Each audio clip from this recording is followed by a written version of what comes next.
नमस्कार, मैं अरुण कुमार पांडे। आप द न्यूज़वर्ड्स देख रहे हैं। रोज की तरह आज भी चाय पर चर्चा के साथ बिहार के अखबारों में या देश भर के अखबारों में जो सुर्खियां हैं उसका प्रमुख खबरों का उल्लेख करने के साथ कुछ अपनी बात कहने के लिए आपके साथ बैठा हूं। आज 9 दिसंबर है, सोमवार। बिहार में ही आज बिहार विधान परिषद की तिरहुत स्नातक सीट के लिए उपचुनाव हुआ है। देवेश चंद्र ठाकुर जो सीतामढ़ी के एमपी चुन लिए गए हैं, उन्होंने ये सीट खाली की थी काउंसिल की, और उसके मतगणना की तिथि आज ही है। आज मतों की गिनती होगी और शाम तक रिजल्ट आएंगे। तो इस सबों की निगाहें टिकी है कि तिरहुत स्नातक सीट पर क्या जदयू का कब्जा बरकरार रहेगा कि वो सीटें छीन जाएगी। राजद, जनसुराज इस सीट के लिए प्रमुख दावेदार है। एक निर्दलीय भी है और एक शिक्षक नेता हैं ब्रिजवासी, वो भी इस सीट से कोई 17 उम्मीदवार लड़ रहे हैं। तो अब नतीजे की घोषणा आ जाएगी तो फिर अब उसके संबंध में क्या कहना है, लेकिन सबों का इंतजार है कि तिरहुत स्नातक सीट पर इस बार क्या होगा। आज ही बिहार अभियंत्रण विश्वविद्यालय का प्रथम दीक्षांत समारोह होने जा रहा है। शायद आपको मालूम भी होगा, फिर भी जानकारी होनी चाहिए कि बिहार में 3 यूनिवर्सिटी के चांसलर कुलाधिपति मुख्यमंत्री हैं। आमतौर पर विश्वविद्यालयों के कुलाधिपति राज्यपाल ही होते हैं, इसलिए राज्यपाल सह कुलाधिपति, राजभवन में उनका अलग कुलाधिपति का कार्यालय चलता है। लेकिन बिहार में नीतीश कुमार ने 3 यूनिवर्सिटी को एक्ट बना करके उसके मुख्यमंत्री ही कुलाधिपति हो गए हैं। तो उसमें एक विश्वविद्यालय है बिहार अभियंत्रण विश्वविद्यालय, जिसका आज प्रथम दीक्षांत समारोह होने वाला है। अब आपको ये जानकारी भी हो कि 2 और यूनिवर्सिटी है, बिहार खेल विश्वविद्यालय और बिहार मेडिकल यूनिवर्सिटी। ये 3 यूनिवर्सिटी के चांसलर मुख्यमंत्री हैं। तो मुख्यमंत्री सचिवालय में ही एक अलग चांसलर का भी ऑफिस है, मुख्यमंत्री सह चांसलर कुलाधिपति। तो उसका एक प्रथम फंक्शन, मेरी तो अपनी एक समझ है कि खासकर नीतीश कुमार ने जिस परिकल्पना, ध्येय और उद्देश्य से कुलाधिपति का पद मुख्यमंत्री के लिए क्या है कि कोई जो मुख्यमंत्री होगा वो कुलाधिपति होगा इन विश्वविद्यालयों का, चाहे वो खेल विश्वविद्यालय हो, चाहे अभियंत्रण और मेडिकल यूनिवर्सिटी। तो ये यूनिवर्सिटी में अब तक तो ये प्रथम दीक्षांत समारोह, ऐसे यूनिवर्सिटी में मुझे लगता है कि मुख्यमंत्री को ये अपेक्षा उनसे होगी कि ये सारे इस यूनिवर्सिटी के अधीन जो इंस्टीट्यूशन है उसको सेंटर ऑफ एक्सेलेंस बनाना चाहिए कि इन विश्वविद्यालयों से कोई डिग्री ले तो उसको जॉब के लिए फिर तरसना नहीं पड़े, जॉब सिक्योरिटी भी होनी चाहिए। तभी तो कहीं ना कहीं चांसलर के अधीन और मुख्यमंत्री के अधीन कोई जो यूनिवर्सिटी रन कर रहा हो थोड़ा फर्क दिखेगा। बिहार के तो और सारे यूनिवर्सिटी की आज हालत क्या है। 2 दशक से यूनिवर्सिटीज़ में, कॉलेजों में शिक्षकों के पद खाली हैं 50% से अधिक। छात्रों की संख्या तो हर साल बढ़ रही है। तो ज़्यादा अब सामान्य जो जनरल यूनिवर्सिटी जिसको आप कहते हैं वो अब सब कॉलेज यूनिवर्सिटी हो गया है। परीक्षा लीजिए और डिग्री पाओ। पढ़ाई का बहुत कहिए कि प्राथमिकता रहेगी कहाँ से जब शिक्षक नहीं है। तो मैंने आज इसलिए ये बात कही कि जिस यूनिवर्सिटी के चांसलर मुख्यमंत्री हैं 3 यूनिवर्सिटी के बिहार में, एटलीस्ट वो यूनिवर्सिटी का कुछ रूप स्वरूप भिन्न दिखना चाहिए कि ऐसे इंजीनियरिंग कॉलेज जो बिहार के हों जिसके चांसलर हैं मुख्यमंत्री, तो यहाँ से इंजीनियरिंग की जो डिग्री ले उसको जॉब मिले, ऐसा नहीं, कहीं प्रतिष्ठा होनी चाहिए। अभी तो विडम्बना है कि आज़ादी की 77-79 साल में देश में कोई वर्ल्ड क्लास यूनिवर्सिटी नहीं बना। हमें भारत को ये गौरव अभी तक नहीं हुआ कि भाई फलना यूनिवर्सिटी वर्ल्ड क्लास यूनिवर्सिटी है। 100 यूनिवर्सिटी की हर साल रैंकिंग जरूर होती है तो उसमें JNU, दिल्ली यूनिवर्सिटी का स्थान होता है। लेकिन पटना यूनिवर्सिटी जिसकी वर्षों से मांग हो रही है कि इसको सेंट्रल यूनिवर्सिटी बनाइए, तो मांग पूरी होने से रही। जिसको कभी रेसिडेंशियल यूनिवर्सिटी कहते थे, कभी सेंटर ऑफ एक्सेलेंस का गौरव और रुतबा प्राप्त था। तो ये तो यूनिवर्सिटी की बात आज इसलिए मैंने की कि बिहार इंजीनियरिंग यूनिवर्सिटी का आज प्रथम दीक्षांत समारोह हो रहा है। मुख्यमंत्री कुलाधिपति जो हैं वही इस आज डिग्री बांटेंगे। तो एक ये चर्चा हुई आपके सामने। आज ही सुप्रीम कोर्ट में आपको याद होगा कि एक कानून बन गया था कि भाई आज़ादी 15 अगस्त को जो स्थिति थी धार्मिक स्थानों की, कहीं मस्जिद है तो मस्जिद रहेगा, मंदिर है तो मंदिर रहेगा, कोई एक दूसरे पर दावेदारी ऐसी नहीं हुआ करेगी। ये अयोध्या के केस को लेकर के जो अयोध्या में राम जन्मभूमि का विवाद चल रहा था, पूरे देश में उस समय उसकी भारी सियासत हो रही थी, तो कांग्रेस सरकार ने यह कानून बना दिया था। लेकिन उस कानून में अयोध्या को एग्जाम किया गया था कि अयोध्या का इशू इसमें शामिल नहीं होगा। आप देख रहे हैं उसके बाद तो फिर कई जगह, चाहे वो काशी हो, मथुरा हो, सब जगह इशू उठ रहा है, मुकदमा चल रहा है और कोर्ट में मामला जाता है तो कोर्ट से सर्वे का ऑर्डर हो जा रहा है। तो केंद्र सरकार भी हैरान परेशान दिखती है। कई जगह तो अब देखिए अजमेर शरीफ का जो मस्जिद है वहाँ मंदिर था, ये दावे के साथ फिर कोर्ट में अपील दायर हुई, याचिका दायर हुई है।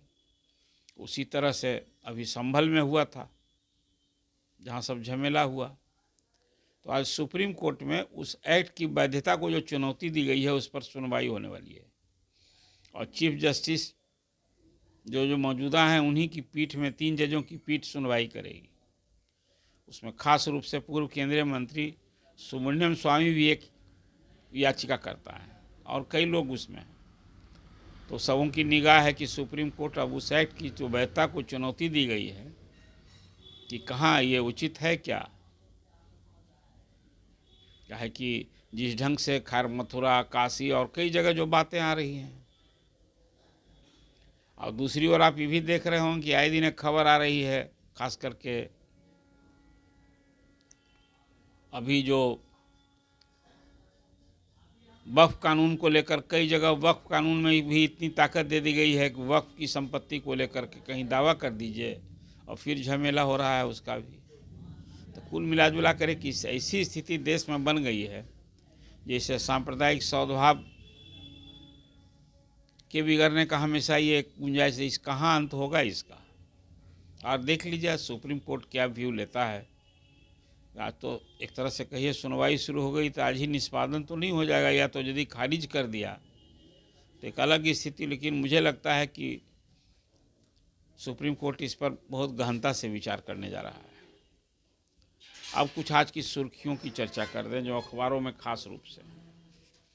देखिए दिल्ली कोर्ट ने एक फैसला दिया था, आपको याद होगा जेवीजी कंपनी एक नॉन बैंकिंग कंपनी थी और उस दौर में जेवीजी कंपनी 30% हम सूद देंगे। कोई बैंक में ये कहीं कल्पना से पड़े था कि साल भर में राशि दूनी हो जाएगी 2.5 साल में, 1.5 साल 2 साल में। और इस तरह से उस समय एक नेता थे बिहार के ही, उसके बड़े प्रचारक थे, एम्बेसडर थे, ब्रांड एम्बेसडर, हेलीकॉप्टर से बहुत जगह वो प्रचार करते थे। अब बड़ा उसका असर हुआ, गांव-गांव में शाखा खुली और लोगों ने अपना पैसा उसमें जमा किया, सब पैसा सबका डूब गया। तो Delhi high court, supreme court में यह मामला गया और कोर्ट ने कहा कि नहीं, ये जेवीजी की जहाँ कोई संपत्ति है सबको आप नीलाम कीजिए। तो उसी संदर्भ में आज खबर एक छपी है अखबार में भी। पटना के एक प्रमुख दैनिक अखबार में खबर है कि जेवीजी की जो ज़मीन है पटना में भी कहीं लगभग 10 बीघा ज़मीन और पटना शहर सहित कई जगह और पूरे देश भर में जेवीजी की परिसंपत्ति है, ज़मीन और मकान है। पटना के एग्जीबिशन रोड में जेवीजी का दफ्तर खुला हुआ था, कोई श्री राम पैलेस है उसमें। तो कोर्ट का आदेश हो गया है कि भाई जहाँ भी जेवीजी की संपत्ति है वो सबको नीलाम कीजिए और निवेशक को पैसा दीजिए। तो ये सचमुच में खासकर जो निवेशक जिनके पैसे ही डूब गए, वही सहारा वाली हालत है। सहारा में भी 1.25 लाख करोड़ से अधिक निवेशकों का पैसा फंसा हुआ है और वहाँ तो कुछ पहल भी हुई है, लेकिन वह पहल भी हाँफ मारने वाली है कि 5,000 करोड़ का रिफंड फंड बना है और उसमें लोग अभी 50,000 तक के पैसे रिफंड किए जाने का अभी एक सिलसिला चल रहा है और मामला है। अभी तो सहारा को भी उसमें और 10,000 करोड़ देना है और एक अलग इशू है। लेकिन अभी जो आज जेवीजी को लेकर जो एक खबर आई है, ये खासकर वैसे निवेशकों के लिए एक राहत भरी खबर है। अब फिर सब लोग जो जेवीजी में पैसा लगाए थे वो लोग कागज पत्र अपना दुरुस्त करके निकालें, दावा करेंगे। तो आज ये एक प्रमुख खबर थी। इसको लेकर कल एक बैठक हुई थी पटना में अधिकारियों की, और उसमें सब जगह वो सब जहाँ जहाँ ज़मीन है वो सबको चिन्हित करके और उसको नीलाम करने की कार्रवाई होगी और वो पैसा फिर सभी निवेशकों को लौटाया जाएगा। तो ये खबर है जो आप सबके लिए आज ही से। आप जानते हैं कि 1,47,000 शिक्षकों की काउंसलिंग आज से शुरू हो रही है। उसमें आज 38,000 जो प्रधान शिक्षक नियुक्त हुए हैं, उसके बाद फिर हेडमास्टर 6,000 हुए हैं। इस सब को क्रम आज प्रधान शिक्षकों का आज से 4 दिन काउंसलिंग होगी, फिर इस तरह से हेडमास्टर का होगा, फिर थर्ड फेज में जो लोग नियुक्त किए गए हैं बीपीएससी द्वारा उनका होगा, और अंत में फिर जो सक्षमता परीक्षा उत्तीर्ण जो लोग हुए हैं सबका ये काउंसलिंग होगी। उनके डॉक्यूमेंट का वेरिफिकेशन होना है। पूरी ये दिसंबर भर में चलना है और तब फिर सबका स्कूल भी तय होगा, उनकी पोस्टिंग होगी। तो ये पूरे बिहार के लिए खबर है। अब चौथे चरण में शिक्षकों की नियुक्ति की भी तैयारी हो रही है। 1,30,000 शिक्षक नियुक्त होने हैं। एक तो आज और खबर आई कि सभी विभागों में मिला करके अभी 2,30,000 असेंबली चुनाव के पहले विभिन्न विभागों में नियुक्ति की जानी है। उसके चलते भी बहुत तैयारी हो रही है। नीतीश कुमार ने कहा है ना कि जो हमने कहा था कि 10 लाख नियोजन देंगे, 10 लाख सरकारी नौकरी देंगे, तो नवंबर 2025 तक वो 10 लाख का लक्ष्य भी और आगे बढ़ जाएगा। तो उस दिशा में सरकार बहुत एक्टिव है और चाहती है कि नियुक्ति की कार्रवाई शीघ्र हो। अभी उधर राजद ने भी ना अभियान छेड़ दिया था। तेजस्वी ने 17 महीना बनाम 17 साल, मतलब हम 17 साल राजद जो सत्ता में रहा तो उसका दावा है कि ये नियुक्ति का पूरा अभियान उसी के कारण शुरू हुआ है। यही तो उसका यूपी राजद कह रहा है कि भाई हम पावर में आएंगे तो नियुक्ति पर बड़ा जोर देंगे। अब नीतीश जी कहते हैं कि नियुक्ति का काम तो हम पहले से कर रहे थे, इसमें राजद का कहाँ से योगदान हो गया? हमारी सरकार हम पहले से 7 निश्चय के तहत कर रहे थे। उसी में अब नीतीश जी चाहते हैं कि नियुक्ति का जो लक्ष्य है कि 10 लाख नौकरी और 10 लाख रोजगार, तो ये दोनों लक्ष्य से पार होंगे। तो अभी तो शिक्षकों का अभी काउंसलिंग की कार्रवाई आज से शुरू हो गई है। सब जगह जिलों में पूरी व्यवस्था की गई है और शिक्षक लोग, खासकर जो प्रधान शिक्षक, अभी आज से काउंसलिंग में जिलों में भाग ले रहे हैं। तो ये आपके लिए खबर थी। अभी एक और खबर थी ट्रांसफ़र वाला, जो अभी 7 कैटेगरी में शिक्षकों का जो ट्रांसफ़र के लिए आवेदन लिए जा रहे हैं। तो अभी तक था कि 11 दिसंबर तक कोई 32,000 से अधिक आवेदन आए हैं और उसमें ज़्यादा आवेदन है वही जो बीपीएससी से शिक्षक नियुक्त किए गए थे। वही ज़्यादा लोग हैं जो सुदूर जगह ट्रांसफ़र हो पोस्टिंग हुई है, वो लोग चाहते हैं कि भाई कहीं निकटतम आ जाए। उसमें एक और आपके ध्यान देने जो बात है, सरकार खास करके जो बिहार के बाहर के जो शिक्षक बहाल हुए हैं 25,000, उनको लेकर थोड़ा ज़्यादा छानबीन करने की बात कर रही है कि भाई जो लोग बिहार के बाहर के लोग बहाल हुए हैं वो सचमुच में बिहार के बाहर के हैं कि उनका जो दावा है तो उनके लेकर निगरानी को भी मामला सौंपा गया है। एक समेकित रूप से आप जरा सा उन लोगों के सर्टिफिकेट की छानबीन कीजिए कि जिस सर्टिफिकेट के आधार पर वो लोग चयनित हो गए हैं उनका कितना सही है नहीं है। इसलिए कि जो बाहर के जो लोग आए हैं सब सामान्य कोटि में आए हैं, उनको कोई रिजर्वेशन का लाभ तो बिहार वाला मिलना नहीं है।